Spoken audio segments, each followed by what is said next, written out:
नवीन साधक और साधारण मनुष्यों के लिए आचार्य शंकर ने ब्रह्म आराधना के अनेक पंथों और अनेक उपयोगी पद्धतियों को हमारे सामने उपस्थित किया था। माया कहकर ही इन सबों की उपेक्षा नहीं की। ज्ञान उपासना के साथ साथ साधारण भक्त की पूजा अर्चना और भजन का अपूर्व समन्वय उनके स्त्रोतों में रूपायित होता दिख पड़ा। समस्त भारत में उन्हें प्रचलित अद्वैतवाद का झंडा फहराना ही होगा। उस समय चारों ओर कुमारिल भट्ट की जय जयकार थी। मीमांसा दर्शन के विख्यात आचार्य चोल देश के ये पंडित याग यज्ञ में समन्वित वैदिक कर्मकांड को पुनः प्रतिष्ठित करना चाहते थे। बौद्ध और जैन धर्म के नेतागण उसकी विराट प्रतिभा के सामने अपने मस्तक झुकाने को विवश थे। आचार्य शंकर प्रयाग धाम में आकर कुमारिल के सामने उपस्थित हुए। वार्तालाप के बाद कहा, महात्मन, आपके साथ साक्षात्कार करने के उद्देश्य से ही मैं प्रयाग आया हूं। वेदांत के अद्वैत सिद्धांत के प्रचार के हेतु मैं भारत भ्रमण को निकला हूं, परंतु आप जैसे दिग्विजयी शास्त्रविद की स्वीकृति प्राप्त किए बिना तो मेरा कार्य प्रगति ही नहीं कर पाएगा। मैं ये जानता हूं कि आप वेद में कर्मकांड के समर्थक हैं, इसलिए मैं आपसे अपना व्याख्यात मत ग्रहण करवाना चाहता हूं। उसके बाद आप मेरे भाष्य पर वार्तिक की रचना कर दें तो अद्वैत मत सुप्रतिष्ठित हो सकेगा। क्रोध से कुमारिल भट्ट के दोनों नेत्र सहसा आग हो उठे। निर्निमेष दृष्टि से वे आचार्य शंकर का आपाद मस्तक निरीक्षण करने लगे। कौन है ये 16 वर्ष का किशोर सन्यासी? कैसा आश्चर्यजनक है इसका दुस्साहस! ये उसका औधित्य है या दैवी प्रतिभा की शक्ति है? कुमारिल भट्ट के शिष्यगणों ने उत्तेजित होकर आचार्य शंकर और उनके शिष्यों को घेर लिया। जब आचार्य शंकर का परिचय प्रकाशित हुआ तो कुमारिल भट्ट ने कहना शुरू किया, आचार्य, मैं जानता हूं आप गोविंद पाद स्वामी के शिष्य हैं। आपकी अलौकिक प्रतिभा और शक्ति की कहानी भी मैंने सुनी है। उत्तराखंड में रहकर आपने भाष्य आदि की जो रचना की है उसकी ख्याति भी यहां पहुंच चुकी है। अपने द्वारा रचित कई प्रमुख भाष्य उनकी ओर बढ़ाकर आचार्य शंकर ने कहा, भट्टपाद, मेरे इन ग्रंथों को पढ़कर आपको मेरा मत आज स्वीकृत कर लेना होगा। कुमारिल ने स्थिर स्वर में कहना प्रारंभ किया, आचार्य, आप बहुत असमय यहां पहुंचे हैं। मैंने संकल्प किया है कि तुषानल में प्रवेश कर मैं शरीर त्याग दूंगा। बौद्ध न्याय शास्त्र को पढ़ने एक बार मैं नालंदा विहार गया था। वहां आचार्य धर्म कीर्ति के निकट कई वर्षों तक अध्ययन किया। मेरे ये बौद्ध आचार्य बाद में मुझसे ही विचार चर्चा में पराजित हो गए। क्षोभ और दुख से उन्होंने तुषानल में प्रवेश कर प्राण त्याग कर दिए। इसी के प्रायश्चित स्वरूप आज मैंने शरीर त्याग करने का संकल्प किया है। किंतु महात्मन, हमारे प्रार्थित विचार को नहीं मानने से आपका अपयश घोषित होगा। नहीं आचार्य शंकर, आप चिंतित ना हो। विचार की व्यवस्था मैं करके जा रहा हूं। वेद की पुनः प्रतिष्ठा के लिए मैंने स्वयं आजीवन चेष्टा की है। वेद की सर्वांगीण प्रतिष्ठा ही हमारा उद्देश्य है। इस दिशा में मेरा और आपका मतवाद धीरे धीरे परस्पर निकट ही होते जाएंगे। इस बार आप मेरे शिष्य मंडन मिश्र के पास जाएं। शिष्य होने पर भी वो मेरी श्रद्धा का पात्र है। उसकी प्रतिभा और विचार नैपुण्य अद्भुत है। मंडन आपसे परास्त हो जाए तो आप समझ लेना कि मैं पराजित हो गया हूं। वैदिक जगत के प्रकांड पंडित कुमारिल उसके बाद धीर भाव से कदम बढ़ाकर अग्नि में प्रविष्ट हो गए। दाक्षिणात्य के माहिष्मती नगरी में पंडित मंडन मिश्र का आवास था।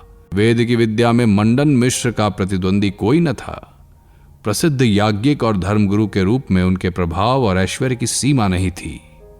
आचार्य शंकर ने वहां उपस्थित होकर देखा, एक प्राचीर से सुशोभित विशाल यज्ञ स्थल धूमाच्छादित था। वेद ज्ञाता ब्राह्मणों और शिष्यों से घिरे मंडन हवन कर रहे थे। द्वारपाल उस समय किसी भी प्रकार आचार्य शंकर को वहां जाने नहीं देंगे। बार बार अनुनय विनय करने पर भी कोई परिणाम नहीं निकला। वे बड़े क्रुद्ध हो गए। कहा जाता है कि उस समय आचार्य शंकर अपनी योग विभूति दिखाने को विवश हो गए। योग बल से आकाश में उठकर चमत्कार से उन्होंने दीवार पार कर ली। मंडन मिश्र बहुत प्रतापशाली याज्ञिक थे। अनेक धनी व्यक्ति और राजा उनके शिष्य थे। वे या अन्य कोई उनकी अनुमति के बिना यज्ञ क्षेत्र में प्रवेश नहीं कर सकते थे। किंतु ये कौन है दुर्विनीत तरुण सन्यासी, इतना साहस उसे कैसे हुआ? मंडन मिश्र क्रोधित होकर उसके पास आए। आचार्य शंकर ने गंभीर भाव से उनसे कहना शुरू किया, आचार्यवर, मेरे साथ आपका परिचय नहीं है। मैं महायोगी गोविंदपाद स्वामी का शिष्य शंकराचार्य हूं। मैं आज आपसे शास्त्रार्थ करने आया हूं।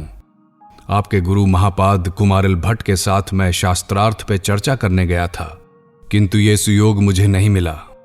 नश्वर शरीर को त्यागने से पूर्व ही उन्होंने कहा था, आपको पराजित करने का अर्थ उनको ही पराजित करना होगा। वेद के कर्म कांड को छोड़कर आप मेरे द्वारा प्रचारित अद्वैत वेदांत को स्वीकार करेंगे, इसी अधिकार को व्यक्त करने मैं आज यहां आया हूं।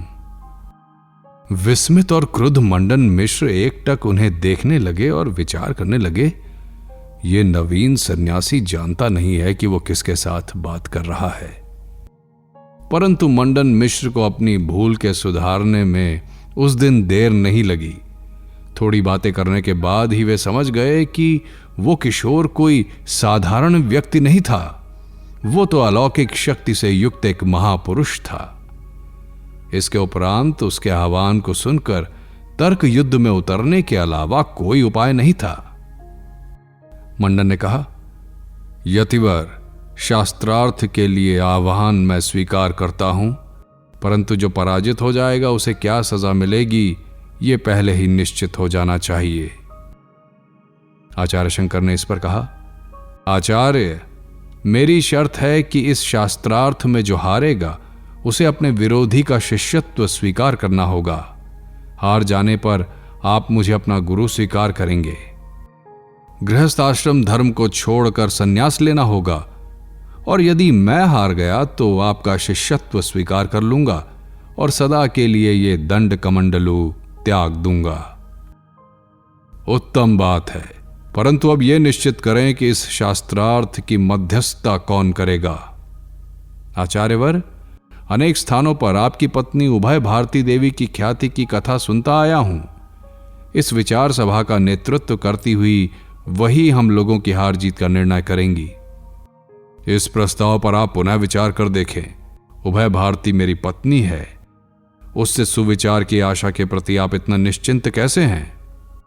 मैं जानता हूं कि आपकी धर्मपत्नी केवल असामान्य बुद्धि और शास्त्र ज्ञान की अधिकारिणी ही नहीं है, बल्कि सत्य के प्रति निष्ठा की दृष्टि से भी उनकी तुलना संभव नहीं है। मेरी इच्छा है कि वही हम लोगों की मध्यस्थता करें। मंडन मिश्र को यह प्रस्ताव स्वीकार कर लेना पड़ा। उसके बाद माहिष्मती के पंडित समाज के सामने दोनों पक्षों के तर्क वितर्क की ये सभा प्रायः 18 दिनों तक चलती रही। सभा के बाद उभय भारती ने आचार्य शंकर को विजयी घोषित किया। वेदविद मंडन मिश्र की इस हार से चारों ओर उस दिन हलचल मच गई। वैदिक कर्मकांड का श्रेष्ठ आचार्य आज पराजित हुआ है। अद्वैतवाद के प्रचार की प्रधान बाधा आज दूर हो गई है। पराजित मंडन मिश्र को अब सन्यास की दीक्षा देने के लिए वे आगे बढ़े। इस पर उभय भारती ने बाधा देकर उनसे कहा, यतिवर, रुकिए, इस समय आप मेरे पति को सन्यास ग्रहण नहीं करा सकते। मैं स्वामी की अर्धांगिनी हूं। आप तो अभी तक मुझे तर्क युद्ध में हरा नहीं सके हैं। वास्तव में आपको अभी अर्ध विजय ही मिली है। आइए, इस बार मैं आपको शास्त्रार्थ के लिए निमंत्रित करती हूं। तर्क युद्ध का यह आह्वान बड़ा आश्चर्यजनक था।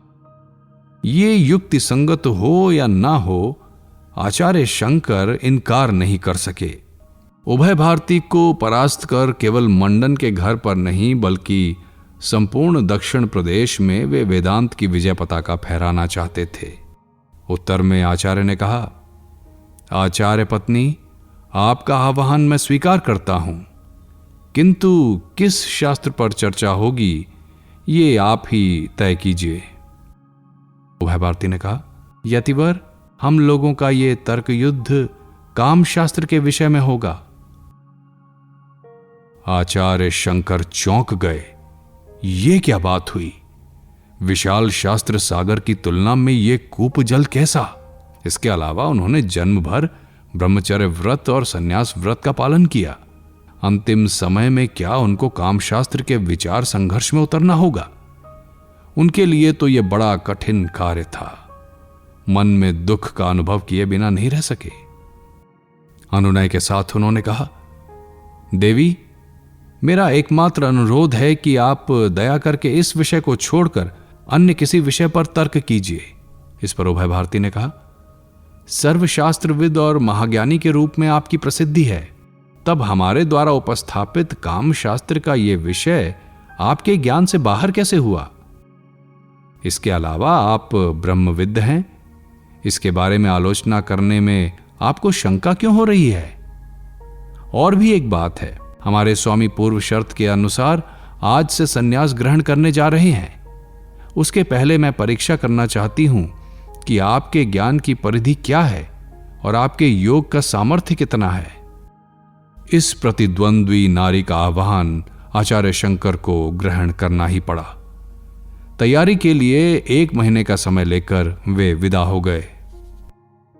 माहिष्मती नगरी के निकट एक जंगल के किनारे आचार्य शंकर उस दिन बैठे थे। निकट भविष्य में होने वाले शास्त्रार्थ के प्रसंग में वे चिंतित थे। काम शास्त्र के केवल तात्विक पक्ष को जानकर वे विजयी नहीं हो सकेंगे।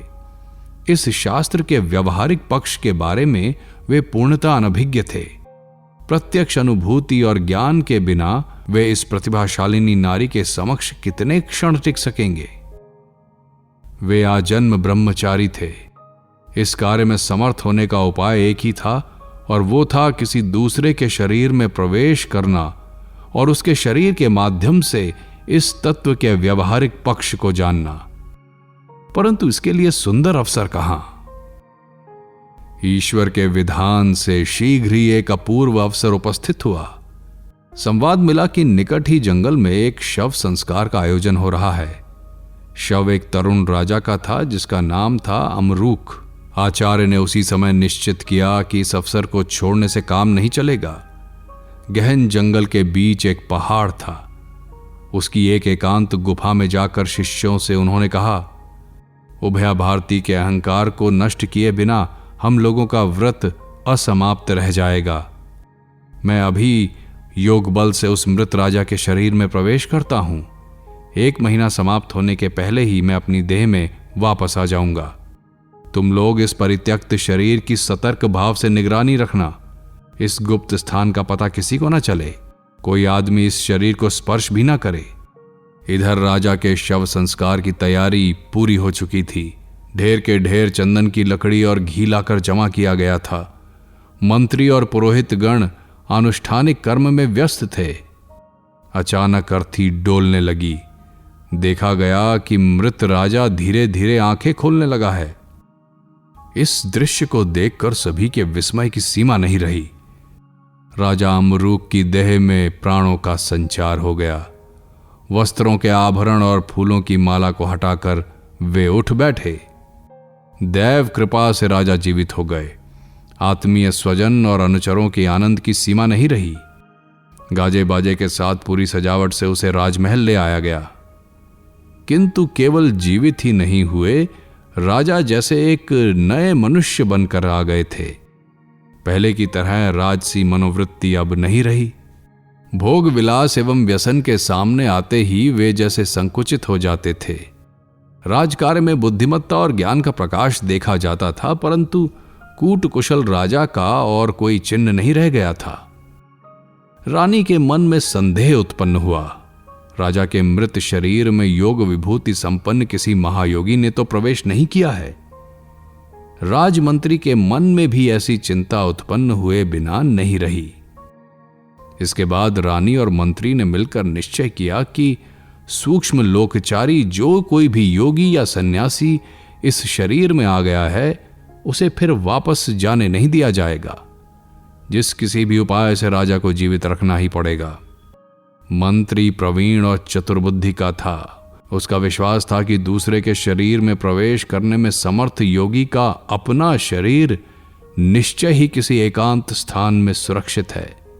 खोज द्वारा उसे बाहर कर सबसे पहले उसको नष्ट करना होगा, तभी राजा के शरीर में अवस्थित ये सूक्ष्म देह वाला साधक इस वर्तमान आधार को छोड़ नहीं सकेगा।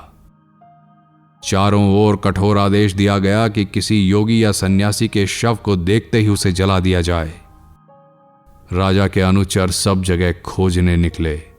आचार्य शंकर के शिष्य बड़े भयभीत हो गए। किसी तरह यदि गुरु के शरीर का उन्हें पता लग गया तो देह रक्षा संभव नहीं होगी। प्रधान शिष्य पद्मपाद ने निश्चय किया कि और विलंब करना ठीक नहीं है, समय रहते ही आचार्य को सावधान करना उचित है। भिक्षार्थी के रूप में कई गुरु भ्राताओं के साथ वे एक दिन राजा अम्बरूक के समीप उपस्थित हुए। राजदेहधारी शंकर से उन्होंने निवेदन किया, प्रभु, राजा के अनुचर दलों में विभक्त हो सभी स्थानों की खोज में निकले हैं। आपके परित्यक्त शरीर को देखते ही ये उसे जलाकर फेंक देंगे। आप शीघ्र अपनी देह में वापस चले जाएं। आचार्य शंकर का राजदेह में रहने का प्रयोजन भी अब पूरा हो चुका था। थोड़े ही समय में कामशास्त्र के सभी तत्वों को वे प्राप्त कर चुके थे। शिष्यों को आश्वस्त करते हुए उन्होंने कहा, तुम लोग शीघ्र ही पर्वत गुफा में वापस जाकर प्रतीक्षा करो। इस शरीर को अब मैं छोड़ दूंगा। किंतु इधर जिस विपत्ति की आशंका की गई थी वो उपस्थित हो गई। राज सैनिक की एक टुकड़ी ने जंगल में सन्यासियों का अड्डा देख संदेह किया और खोजने पर गुफा में उन्होंने मृत शरीर खोज निकाला। सैन्य दल को आते देखकर आचार्य के शिष्य घबरा गए। कुछ भी हो जाए वे सैन्य दल को गुरु की देह छूने नहीं देंगे। घोर वितर्क और द्वंद्व चल रहा था। इसी समय सहसा अचेतन देह में गतिविधि उत्पन्न होने लगी। ऐसा लगा जैसे निद्रित व्यक्ति का स्वाभाविक जागरण हो गया हो। आचार्य शंकर धीरे धीरे बिछावन पर उठ बैठे। इस अलौकिक दृश्य को देखकर राज्य सैनिक तो हतवाक हो गए। इसके बाद उसे छोड़कर जाने के अतिरिक्त उनके लिए दूसरा कोई उपाय नहीं रहा। आचार्य शंकर के अपनी देह में वापस आने के साथ ही उसी दिन राजा अम्बरूक के जीवन का भी अंत हो गया। आचार्य शंकर की यह अति आश्चर्यजनक योग विभूति की कथा आग की तरह चारों ओर फैल गई।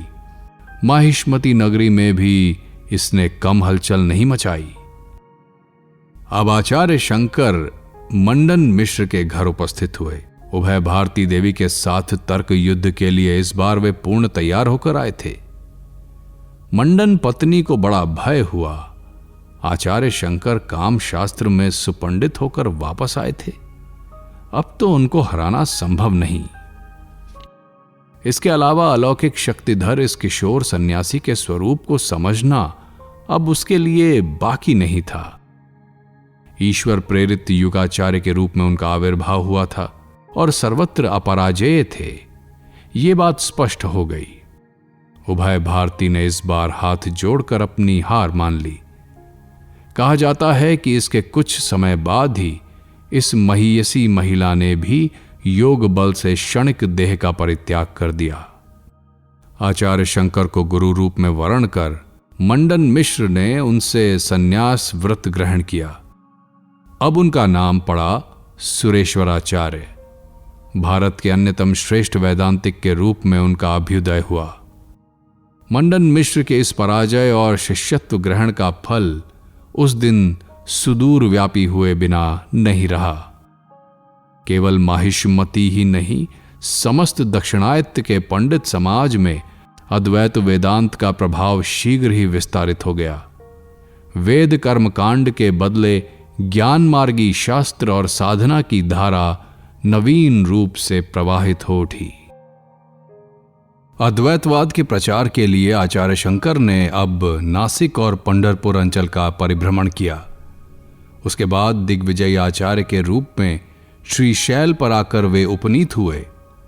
पुण्य सलिला कृष्णा और तुंगभद्रा के संगम स्थल में एक चट्टान की चोटी पर एक जागृत शिवलिंग विराज रहा था।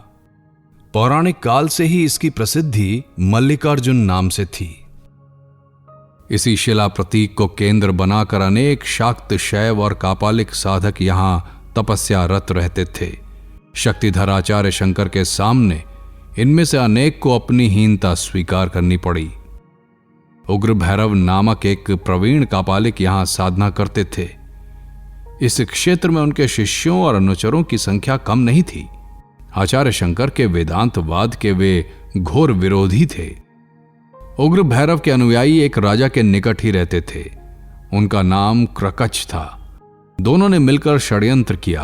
आचार्य शंकर की हत्या करके मन की ज्वाला शांत करेंगे, साथ ही साथ अद्वैतवाद का मूलोच्छेदन भी हो जाएगा। एकांत शैल शिखर पर बैठकर आचार्य शंकर ने उस दिन अपने सभी सांध्य कर्म समाप्त कर लिए थे। क्रकश द्वारा प्रेरित आताताइयों के एक दल ने उन पर सहसा आक्रमण कर दिया। इसके बाद बंदी बनाकर सुदूर स्थित एक पर्वत गुफा में इन्हें ले गए। अमावस्या का दुर्भेद्य अंधकार, कापालिक के अनुचरों के हाथों में मशाल और शस्त्र, प्रेतों के एक समूह के समान उन लोगों ने आचार्य को घेर रखा था। गुफा के भीतर महाभैरव का विग्रह विराजित था। इसी पीठ स्थान में आचार्य की बलि देकर आज वे लोग प्रतिहिंसा की वासना को शांत करेंगे। ध्यान में आंख बंद किए निस्पंद भाव से आचार्य बैठे थे। राग, भय, क्रोध से रहित महात्मा ने इस ओर ध्यान तक नहीं दिया। इधर आचार्य शंकर के शिष्यगण चिंतित हो गए। रात काफी बीत चुकी थी, परंतु अभी भी आचार्य को किसी ने नहीं देखा। किसी एकांत में क्या वो ध्यानमग्न है, अथवा उस नई जगह में किसी विपत्ति में पड़ गए हैं, ये कौन बताए। कुटी के एक किनारे शिष्य पद्मपाद बहुत समय से ध्यानमग्न थे। अचानक उनका ध्यान टूट गया और एक आश्चर्यजनक दिव्य आवेश दृष्टिगत हुआ। तेजोदीप्त कंठ द्वारा प्रचंड हुंकार करके वे बाहर आ गए। उनके साथ आचार्य के शिष्य और सभी अनुयायी उनके पीछे पीछे चलने लगे। अनेक दुर्गम पहाड़ी रास्तों को पार कर सभी भैरव गुफा के पास पहुंचे। इसी बीच आचार्य की हत्या के सभी आयोजन आताताइयों द्वारा पूरे किए जा चुके थे। इस बार सभी शिष्यों ने मिलकर अप्रत्याशित रूप से उन पर आक्रमण कर दिया।